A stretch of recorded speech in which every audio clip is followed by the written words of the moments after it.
this is Kim from Dorothy's Daughter. Welcome to my channel. If you want to take your sewing to the next level, you're in the right place, especially if you'd like to wear a great fitting pair of pants. This is video number 5 in our pants fitting series. Today we're going to talk about adjustments that you make on the front of your pants. So it's kind of reading the wrinkles on the front side. Rather than trying to bombard you with all the different adjustments in one video, I've tried to break it down into smaller chunks because they're not that hard to understand and they totally make sense, and that's why I want to teach them to you with that in mind, so that you understand why we're doing it and not just, oh, I need to cut this, cut that, and that's how I make room for this or that. When you can see why, I think it's easier to remember how to do it. So I have 4 adjustments for you today from the front of your pants. But before I get to that, I would just like to say again, thank you so much for all of you for watching, subscribing, commenting. I feel like I have friends all over the world, and it's an amazing thing. And I hope that you feel that way too. A lot of questions are kind of coming this way, especially about pants and different things. Please keep your questions coming. Be patient with me. I'm trying to get to all of them quickly as I can. If you want to ask them in the Facebook group, that either in the comments or the Facebook group, that way others can see the answer. And then if you email me, that's fine. If you'd like have pictures and you really don't want to show anyone, you can email me, that's fine. But if you don't mind showing your photographs to others who are going through the same thing, then go ahead and send them to the Facebook group, so that when I answer the question, everybody gets the benefit of hearing the answer. So a question was asked of me that someone had wished that I had gone ahead and finished my pants and shown them the first day when we did all the measurements. I actually was kind of waiting to kind of show them at the end when you guys show yours. So, and also I have a lot of sewing going on, testing and pattern reviews and that kind of thing. So I'm, kind of getting through my sewing the same way that y'all are. So I will show my pants. I have decided, I was going to use a stretch twill, but I've decided to use some linen that I bought. So that's what I'll be making my duets out of. Okay? And I will definitely be showing them to you. So the very first adjustment I'm going to talk about is a super common one, and it gets joked about, and it's the last thing you want someone to look at you and see when you're wearing a pair of pants, and that is around pubis, or it's commonly referred to as camel toe. I hate to even say that on the air, but nobody wants to see that. It is characterized by sort of vertical wrinkles right there at the crotch, and it kind of separates it into 2, which is why it's called the toe. Anyway, I am going to go straight to a camera. It's a super simple fix, and show you the fix. Okay, so the first adjustment I want to show you is for around pubic area, and that is, you can tell that by just some kind of unsightly wrinkles around the pubic area, and it's commonly referred to as camel toe.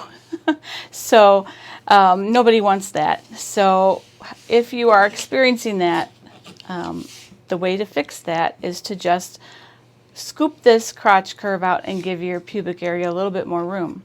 So just take your curved ruler and I need more curve here. Just take your curved ruler, kind of scoop that out more. And that is how you fix that. And how much? I would just do a tiny bit. A lot goes a long way. I would maybe come down about a 1/4 of an inch or a 1/2 an inch at the most to start, and then because you can always go more on your muslin until you get it right. So that is how you fix the round pubic area, or it's commonly referred to as camel toe. And nobody wants that. All right, so as you can see, there's no reason that you have to go around looking like a desert animal. It's really, really easy fix. All right, the next one is actually the opposite of that, and that is a flat pubis. So what that is you end up with like extra fabric right there at the crotch, and it's kind of horizontal. And it isn't a lot, it isn't wrinkles really, it's just sort of horizontal fabric right there, and just real locally in that area. And the fix for that is pretty much the opposite. So I'm going to go to the other camera and show you how to fix that. Now the next adjustment is for flat pubis. And so the way that you would see that is just some extra fabric right there in the crotch, kind of a little horizontal area, if you will. And so the way to take care of that is we have to make this curve. It's just the opposite of the round pubis. We have to make this less pronounced. So you're going to add some paper behind there.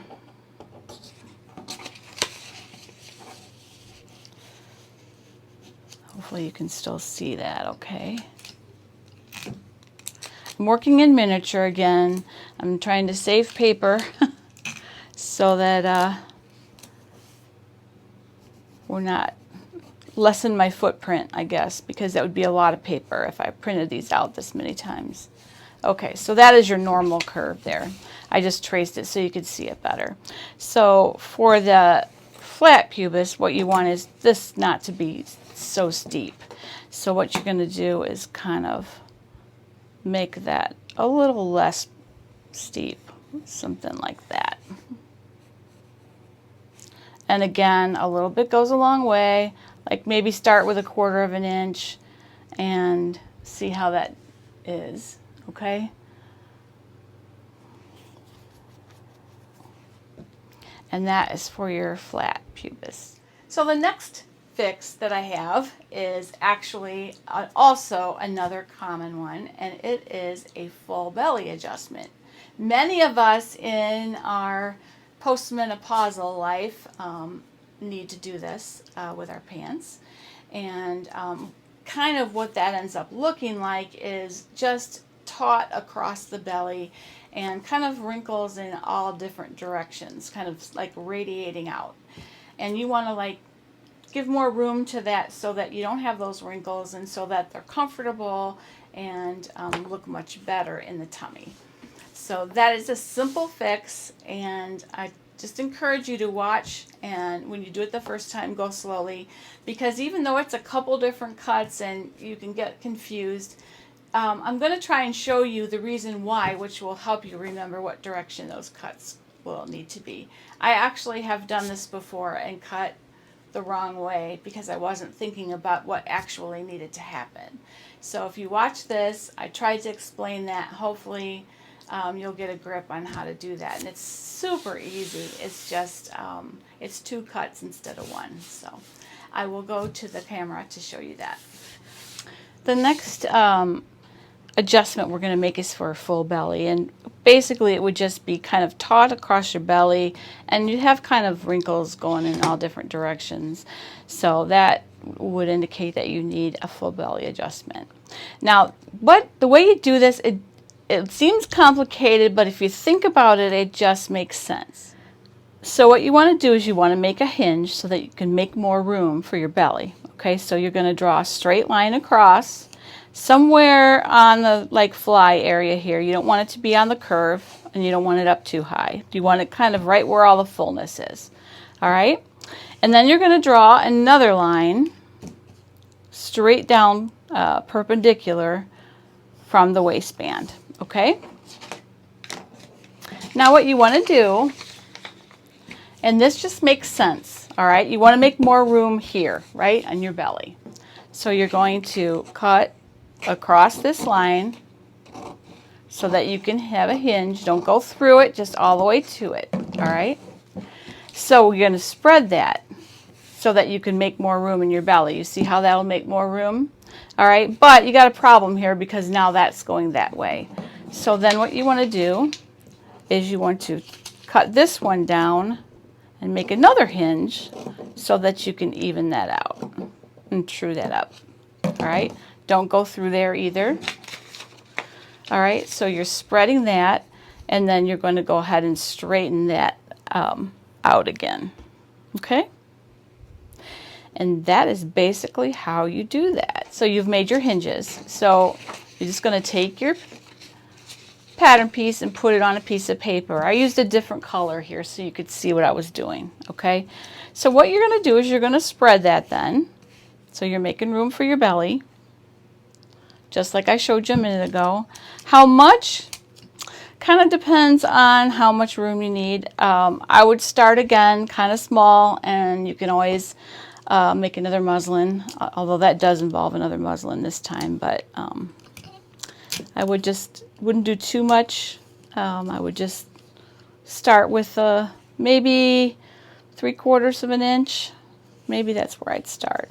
All right, and then you see we have that kind of looking like Pac-Man there, but we have to even this out, otherwise we can't true up this line. See how that does not meet up anymore. So you have to then hinge that so that you have a normal looking fly again, and then you're able to true up all these lines.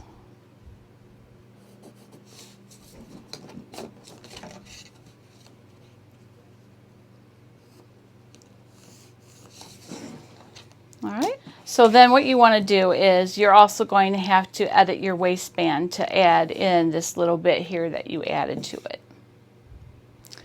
And that's how you do a full tummy adjustment. It's really not as hard as it looks. If you just think about the common sense is you need to spread it open. So you're going to cut it to hinge it, open it up, but then you have to do this so that you can make the fly straight again. And that's, I say fly, I know there's no fly in these pants, but I mean the fly area, the center crotch seam. And then you'll just go ahead and cut that out. Here's your new pattern piece.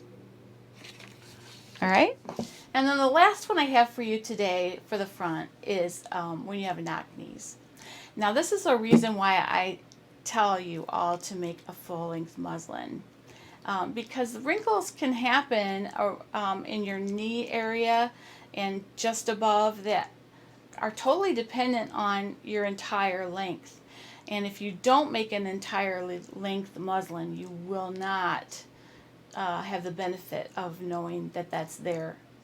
If you have experience in the past where you didn't have this problem, then maybe you could get away with doing just a shorts muslin, but you really need to do the whole thing. And I didn't grasp that myself until maybe a year ago, that you really need to do the whole muslin. I have the one I'm going to show you next time, which is the prominent calf. I didn't need to fix it on the Duets, but like on the Sabrinas, I have to fix that, where I have sort of prominent calves and my knees are kind of hyperextended, so I get those horizontal wrinkles in the back, which I'm going to be showing you that next time. But if I didn't make a full-length muslin, I would not see that. Okay. In fact, I had a pair of pants the first time that I noticed that I had a pair of Sabrinas that I just cut off into crops because the wrinkles were so bad. And when I cut that calves away, imagine that, it went away. So you do need to make a full-length muslin. All right, so I will go to the camera and show you how to fix the knock knees. The last adjustment for the front is for knock knees. And this is why, one of the reasons why I tell people to always make a full muslin. If you ever intend on making full-length pants out of that pattern, you want to make a full-length muslin, because things that happen down here can really affect the wrinkles up here. And knock knees is a good example of that. Okay, so the way you fix knock knees and get rid of those wrinkles around your knee is you're going to make a couple of horizontal lines right here at the, just in the upper thigh area. Same over here. All right. So then what you're going to do is you're going to split the entire thing apart.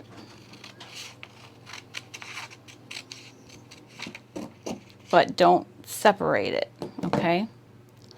So what you're going to do is you're going to kind of pivot this piece and this out seam, so the inseam will get larger so that your knees have more room down here. That'll get larger and this will overlap, okay? And that's how you fix that. This is a little bit exaggerated. You probably don't proportionally need quite that much, but that is how that's done. I'm going to show you on the other piece as well, so that in case you missed that there. Okay, so here is your new pattern piece. You can see this is overlapped here. So you can't really hinge it because you want these to overlap. All right, let's do it on the back now. I'm going to cut all the way across. And you're going to want to do the same amount on the back that you do on the front. So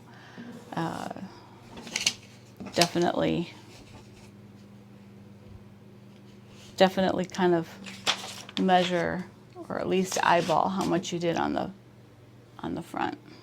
All right, so you're going to spread it at the inseam. I kind of pivot at the grain line here is what I do.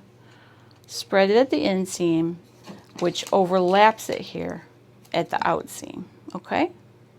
You see that? Spread it at the inseam, and it's overlapping at the outseam. And what I do is I kind of use my grain line as a pivot point to do that. You don't want them to be apart all the way across, all right? And I didn't measure, but you'd want to do this the same amount on the front as the back. And this will fix your knock knees. True this up. You'll notice that sometimes you'll have jagged lines, you know, where the line won't be straight anymore because of pulling it apart. And what you want to do is you kind of want to draw it in close as you can, kind of true it up, keeping in mind that you want the fullness in your hip. You don't want that to go away, okay? And that's how you would fix those. So those are some simple ways to make the front of your pants look better. Next video will be video number 6, and we will do all the adjustments from the back. All right. Following that video, number 7, will be all of the pictures you've sent me. As if you're willing to share, I'm going to put them up and talk about adjustments that might need to be made. I think it's good to see it on real women. So that's my goal for that video. And so that will be the last pants video. But I'm also going to, whatever video is after that, I'm going to have a short section at the end of that video with a little fashion show of our pants. So send in final pictures as well so that I can just kind of make a little slideshow and everybody can show off their well-fitting pants. That's the goal anyway. So I hope that you all are understanding everything. Please feel free to reach out if you don't. Anyway, I'm going to let you go. It's a beautiful day. It's Father's Day weekend. I am supposed to do a live at 3 p.m. tomorrow. It may or may not. If the weather's bad, I'll do it. If the weather's nice, I completely forgot that was Father's Day. If the weather's nice, my husband would like to go swimming, so I will probably either do later that evening or maybe I'll do a Monday one. I don't want to skip it because I hated skipping it. So maybe we'll do Monday instead. If Monday's better for you guys anyway, shoot me a comment down below or something on the Facebook group so that You know, I know, because I kind of feel like it's a bad day to do it on Father's Day anyway. So let me know. I forgot when I said I'd do that this Sunday. I totally forgot it was Father's Day. So anyway, I hope you have a wonderful day, and I will either see you tomorrow or Monday, depending on what we do at the live. And I hope you have a fantastic day. If there are any dads watching us, I know we do have a few men. I can see that in the statistics. And men, I want to hear from you. If you're watching, I'd like to know what you would like to see, because, you know, even though 90% of us are women, we do acknowledge that there are men who sew, and we also acknowledge that we're women who like to sew for our men. So if there are things that you would like to see, men, please speak up. Say so in the comments, and we'll see what we can do about that. All right? Have a great day. Happy sewing.